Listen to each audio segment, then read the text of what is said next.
Right now, TDOT is focused on one of the busiest stretches of Interstate 40 in Tennessee. It's a 17-mile stretch in Knox County along the I-40, I-75 corridor. We all know it well. And here to walk us through some of the details and how you can weigh in on some of this is Mark Nagy, TDOT spokesperson. And we thank you for being here. Can we just take a moment to whine about Interstate 40? How much time you got? We can do it as long as you want. That's fine with me.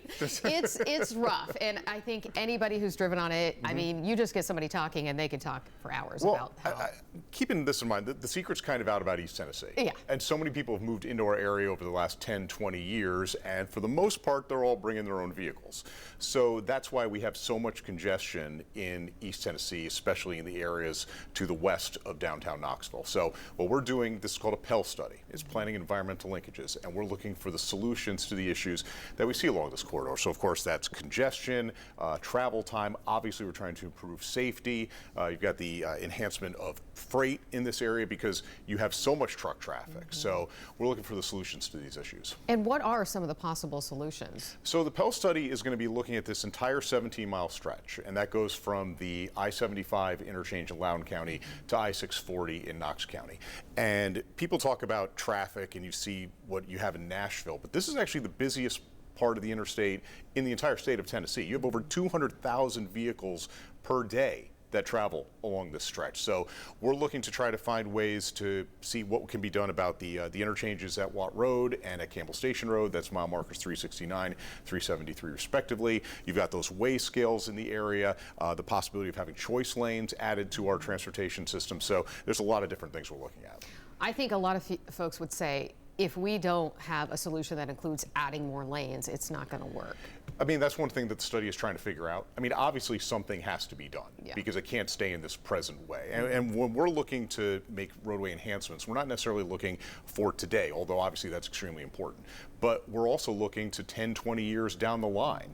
So I don't think that 20 years ago people would have envisioned how much traffic that we're getting here, but obviously it's not going to go down in the next couple of decades. And I know you can't pinpoint it exactly, but when talking about the study that will hopefully lead to some solutions and then planning for that, how long in the future are we looking at any possible relief here? So this study is going to take place for the next few months, and then coming up in the second quarter of next year is when we'll have the alternatives that have been eliminated from consideration, and then this Pell study should be complete in the fully complete in the third quarter of next year, and then after that we should have a pretty good idea on the future of that corridor.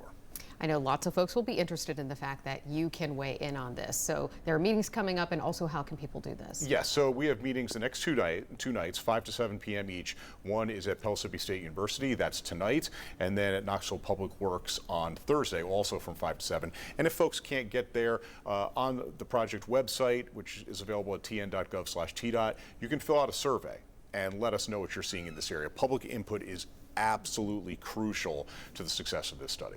And then just one last question. What about the funding for all of this? So keep in mind that we receive our funding from the gas tax, but we've also received added funding from the state legislature, and we are very appreciative for those extra funds. But there's just so much work to be done, and there are so many projects that we would love to find the way to get started and get completed, but there just isn't enough funding in place. So that's always an issue, and we do the best with the dollars that we have. All right, Mark, thank you so much. Always good to see you, and fingers crossed we can figure something out soon.